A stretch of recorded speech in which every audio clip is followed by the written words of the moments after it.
अच्छा dear students, let's see that I am sharing sharing share screen. कहाँ से आता है sharing screen? Stop record, recording हो रही है। Stop recording, share sound optimise. Sharing कहाँ से हो रही है? ये रही। तो ये स्क्रीन शेयर हो गई। अच्छा, अब हम ये बात कर रहे थे कि यहाँ तक हम बात कर ली थी हमने कि हमारे पास ट्रांजिशन मैट्रिक्स आ गई है। And this transition matrix is called from V B dash, that is B dash to B. तो अगर हमारे पास कोई वेक्टर मौजूद हो कि जो कि वी डैश न्यू बेस में मौजूद हो तो हम ओल्ड बेस हासिल कर सकते हैं। इसी तरीके से अगर हम ऐसा कर लें कि अब हमारे पास जब इसको हमने कह दिया कि ये न्यू बेस थी और ये ओल्ड बेस थी, तो हमें लिखना क्या करना पड़ता था?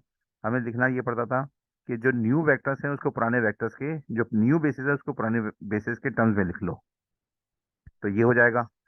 अच्छा, और अगर हमें पुरानी बेस से न्यू बेस में जाना होता हमें क्या करना पड़ेगा कि हमें जो वेक्टर्स लिखने होंगे किस टर्म्स में लिखने होंगे?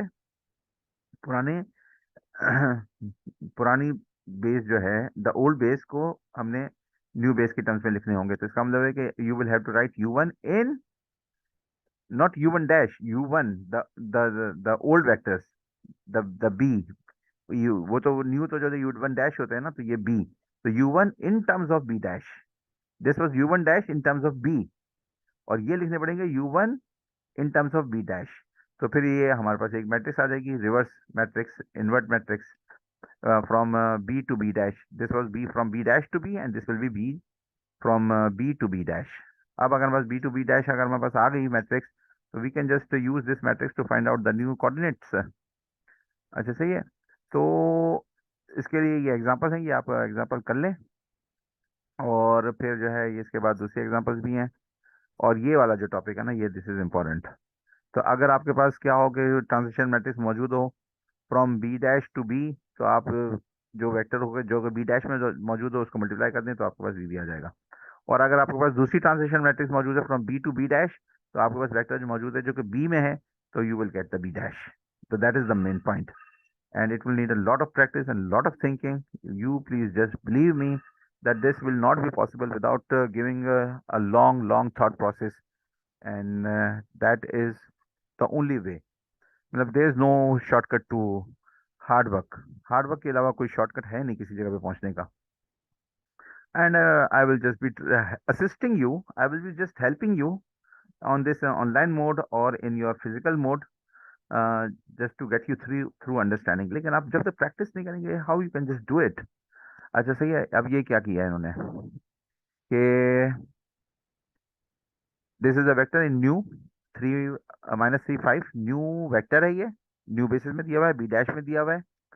और वेक्टर्स कौन से हैं हमारे पास? ट्रांजिशन मैट्रिक्स है one one one two one. ये ट्रांजिशन मैट्रिक्स है, ये ऊपर से ही आई है, वन वन टू वन। देखें, ये ऊपर से आई है, वन वन टू वन, ये ऊपर से आई है। और ये वेक्टर दे दिया नया वाला, तो इसको जब इससे मल्टीप्लाई किया -3 5 से, तो हमारे पास ये ओल्ड वेक्टर्स आ गए in terms of V B. Right. तो ये एक है, मतलब ये मौजूद देख इसमें ये देखिएगा कि ये आपके पास न्यू वेक्टर की न्यू बेसिस की वेक्टर में मौजूद था तो आपके पास ओल्ड आ गया।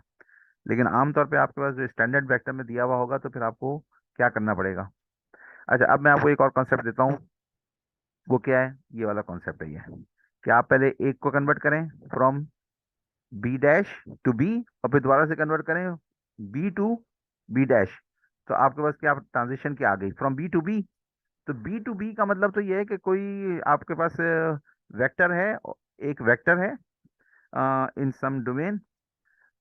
लेट्स से जस्ट थोड़ा सा स्क्रैचिंग तो करनी पड़ती है, थोड़ी सी स्क्रिबलिंग करनी पड़ती है। तो मैं कहता हूँ कि भाई मुझे जो है ना, बहुत ही अजीब सा पॉइंट है।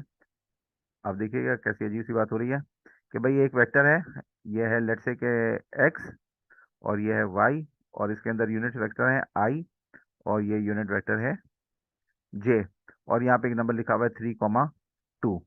तो मैंने कहा कि भाई ये किस टर्म्स में दिया हुआ है? भाई ये टर्म्स में दिया हुआ है 3i + 2j टर्म्स में दिया हुआ है। तो सही है भाई।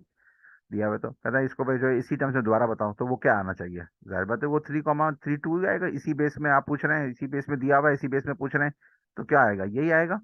तो यही वाली बात हो गई है। तो ये बी डैश से आपने ट्रांसफॉर्म किस में करना है? B dash to B dash. तो अब इसको किससे मल्टीप्लाई करना पड़ेगा? इसको किससे मल्टीप्लाई करेंगे कि ये हमारे पास वापस वेक्टर आ जाए? तो you will need a matrix यार। एक कोई मैट्रिक्स होगी जिसको आप इसको मल्टीप्लाई करेंगे 3 और 2 से। एक और मैट्रिक्स है 3 2, जो कि वेक्टर है। और वो आप इसका आपको जवाब 3 2 चाहिए वापस में, दोबारा से। तो ये ट्रांजिशन मैट्रिक्स क्या है? This is a transition matrix from B to B equal to. तो ये क्या होगी? ये यूनिट यूनिट मैट्रिक्स होगी, जाहिर बात है।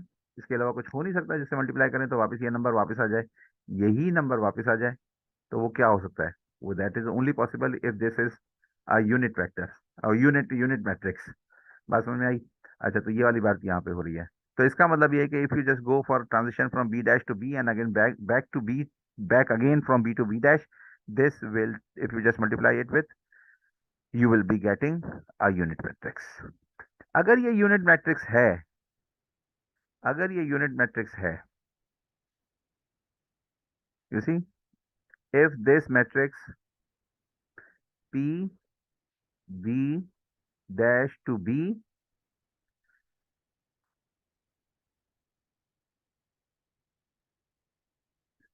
b to b dash, and then you multiply with b dash to again b, so this will be a unit matrix.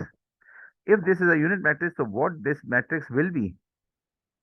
This matrix will be basically be p b dash minus o to b dash will be equal to the inverse of this matrix.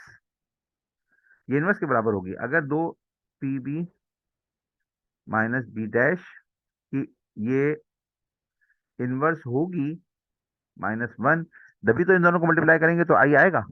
तो इसका मतलब ये बात वाज़ेह हुई कि अगर आपको एक मैट्रिक्स मौजूद हो, transition matrix from B dash to B dash, from from B dash to B, तो आपको ये मालूम करनी हो, तो आप क्या करते हैं कि एक मैट्रिक्स का इन्वर्स ले लें, एक को इन्वर्स करेंगे, दूसरे को इन्वर्स करेंगे, तो you will just get it.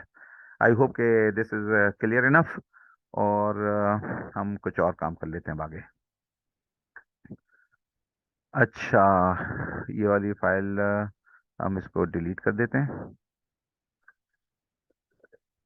Don't save. ये वाली फाइल हमारे पास मौजूद है जिसमें हम काम कर रहे थे। अब ये हमारे पास आ गया है न्यू वेक्टर। अब इसको देखें, यहाँ पर बहुत अच्छा पॉइंट है ये वाला।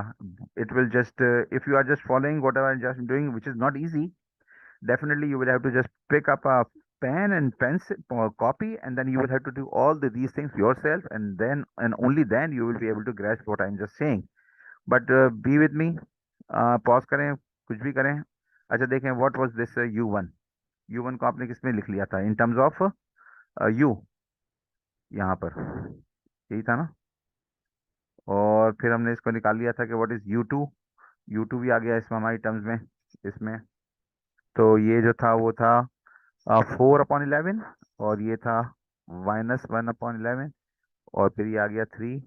तो ये मैं जो है थोड़ी सी करेक्शन कर दूं आपको कि this is not dash here, definitely this is not dash.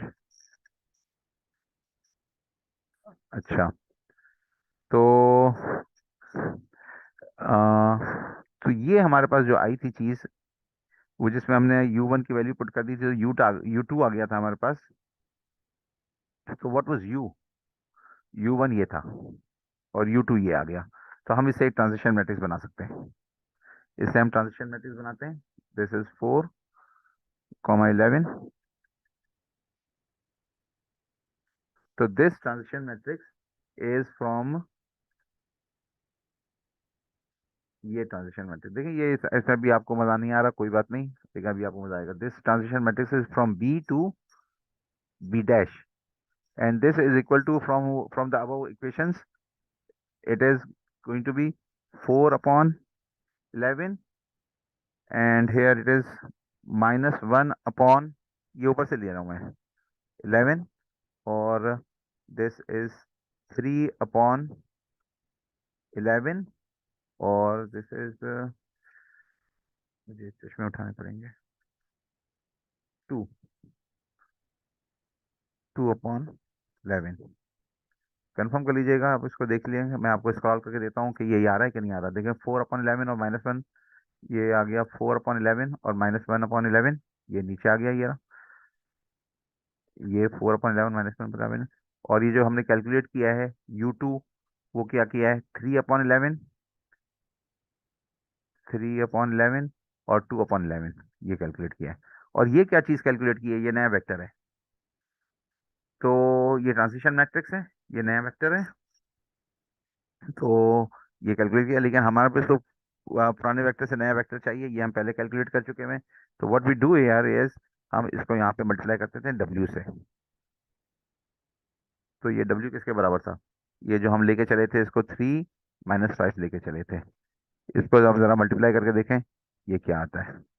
This comes out to be what, यहाँ से मल्टीप्लाई करके देखें इसको, 3/11 आ गया, और यहाँ से -13/11 आ गया। एग्जैक्टली दिस इज, लेकिन ये 3 मल्टीप्लाई हुआ तो ये 12 हो गया, 12/11, और ये हो गया -15।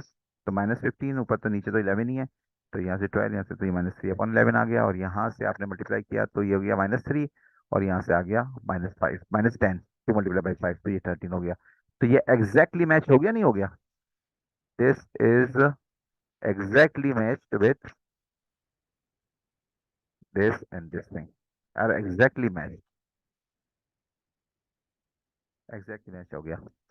तो ये हमने ट्रांजिशन मैट्रिक्स से फाइंड आउट किया है, ये हमने बाय बेसिक प्रिंसिपल से फाइंड किया है। और ये हमने क्या, इसमें ये जो बी डैश है, तो यहाँ पे हमने क्या इस्तेमाल किया है, ये जो था ये किस में था, ये बी में था, और बी में था तो ये आ गया। अब हम करते हैं एक और काम, अब हम इसको इस्तेमाल करेंगे और ट्रांजिशन मैट्रिक्स वो वाली इस्तेमाल कर लेंगे। तो let's use the transition matrix यहाँ पे। और वो ट्रांजिशन मैट्रिक्स क्या थी, और वो थी B dash U1 dash, the U1 dash was 2 and 1, and this was I guess -3 और 4। कंफर्म कर लीजिएगा ये वाली चीज।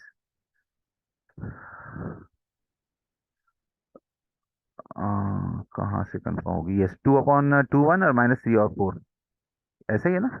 ये देखें, यहाँ से दिखा रहा हूँ आपको मैं, ये यहाँ से कहाँ गया, मुझे खुद भी थोड़ा सा सोचना पड़ता है। ये यहाँ से जहाँ से सवाल शुरू हुआ था वहां से 2/1 और -3 और 4, ये ट्रांजिशन मैट्रिक्स है। लेकिन ये किस में है, न्यू से ओल्ड में। तो अब न्यू से ओल्ड में है, तो यहाँ पे 3 तो हमने ट्रांजिशन मैट्रिक्स इस्तेमाल की है। तो यहाँ से हम वेक्टर कौन सा इस्तेमाल करेंगे, वेक्टर इस्तेमाल करेंगे ये -3/11। तो यहाँ पे क्या लगेंगे, -13/11। तो ये आंसर क्या आएगा, ये आंसर क्या आना चाहिए, ये आंसर आना चाहिए इज इक्वल टू 3 - 5। इसको कंफर्म कर लीजिए, ये आ गया कि नहीं आ गया। अगर ये आ गया तो देन दिस इज डन। तो देख लें, इसको करके देखें, दिस इज -6/11, और यहाँ से दिस इज -6/11, और यहाँ से मल्टीप्लाई हुआ तो 3/13, 39, 3 - 3 मल्टीप्लाई बाय 39, तो ऊपर आ गया, ऊपर आ गया -6 -39 +39। तो दिस बिकम्स 33, 33/11 इज 3। और इसी तरीके से ये आ गया -3, और यहाँ से आ गया माइनस 13 को 4 से मल्टीप्लाई करें तो क्या होता है, 39, 42, 52, 52, और ये 52 में 55 हो गया। तो दिस बिकम्स 55/11, 11 माइनस में, तो ये आंसर -5 आ गया।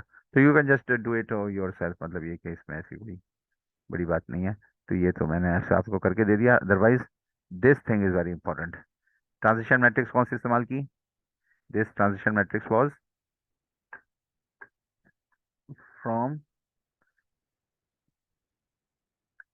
PB' टू B, और ये वाली कौन सी थी, B to B'। तो इधर हमने कौन सा इस्तेमाल किया था, पी बी, पुराने में वेरिएबल, पुराना कोऑर्डिनेट सिस्टम इस्तेमाल किया था। यहाँ पे नया कोऑर्डिनेट सिस्टम जो यहाँ पे हमने कैलकुलेट किया वही डाल दिया।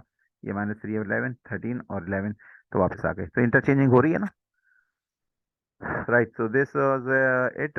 यहाँ तक हम कर लिया है हमने। अब आप इसकी प्रैक्टिस करें, और then you just make sure that you understand it.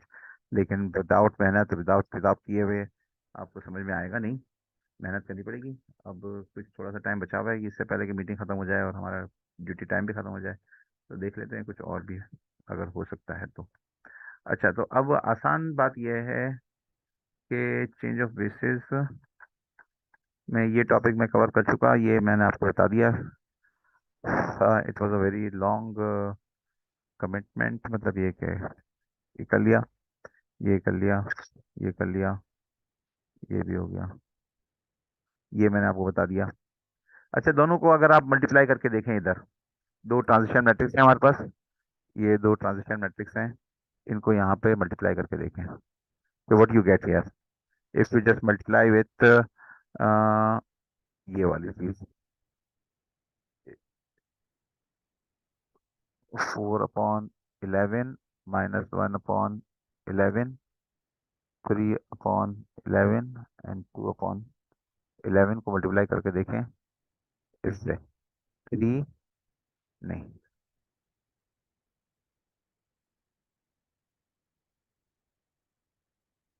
ये -3 2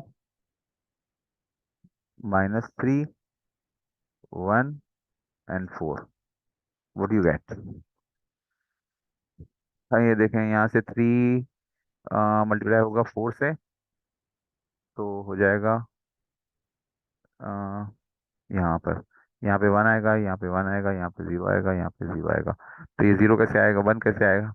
ये मल्टीप्लाई होगा -12, और ये मल्टीप्लाई होगा इससे 4 से, ये जाएगा इसके साथ प्लस -12, और ये जाएगा इसके साथ 12, तो ये 0 हो जाएगा। अच्छा, ये वाला जो 0 कैसे आएगा, ये जाएगा 2 से मल्टीप्लाई होगा,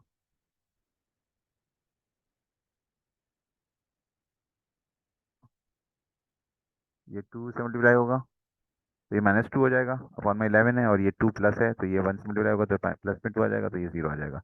इसी तरीके से इन दोनों चीज़ों को भी आप 1 1 भी लेके आ ही जाएंगे। ठीक है। अच्छा, राइट। तो ये भी मैंने आपको बता दिया कि दो ट्रांसलेशन मैट्रिक्स को अगर आप मल्टीप्लाई कर दें तो यूनिट मैट्रिक्स आ जाता है। आगे लेके चलते हैं इसको।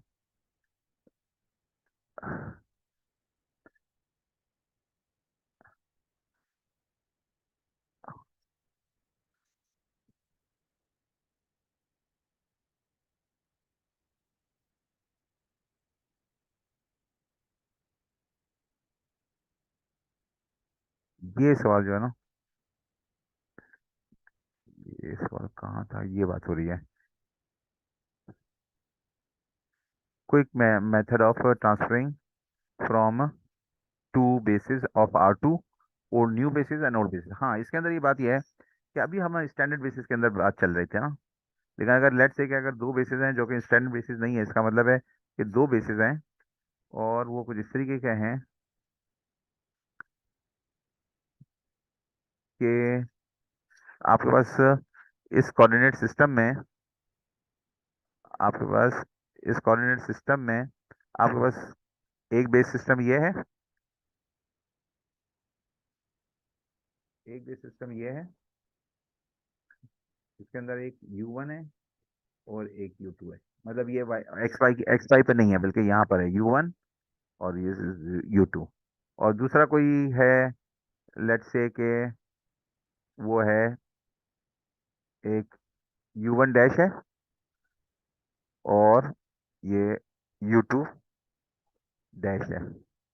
तो इनके अंदर आपस में कन्वर्जन करनी हो तो क्या तरीकाकार है। उसका तरीकाकार ये है कि आप क्या लेंगे, आप ये लेंगे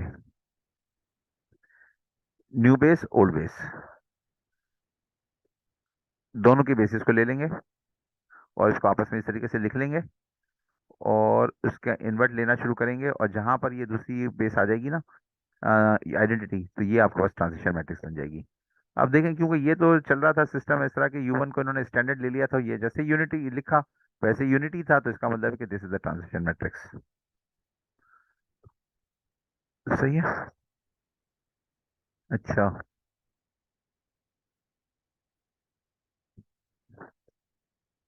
तो ये तो क्यों स्टैंडर्ड बेस था, लेकिन अगर आपके जिस पास सवाल आएंगे उस पर स्टैंडर्ड बेस में नहीं आएंगे, उस पर इंशाल्लाह हम नेक्स्ट टाइम में प्रैक्टिस में कर लेंगे और क्लास में भी कर लेंगे, और फिर मैं क्विज भी अपलोड कर लूंगा। तो just be sure that you just go through it. ठीक है, सही है। अस्सलाम वालेकुम।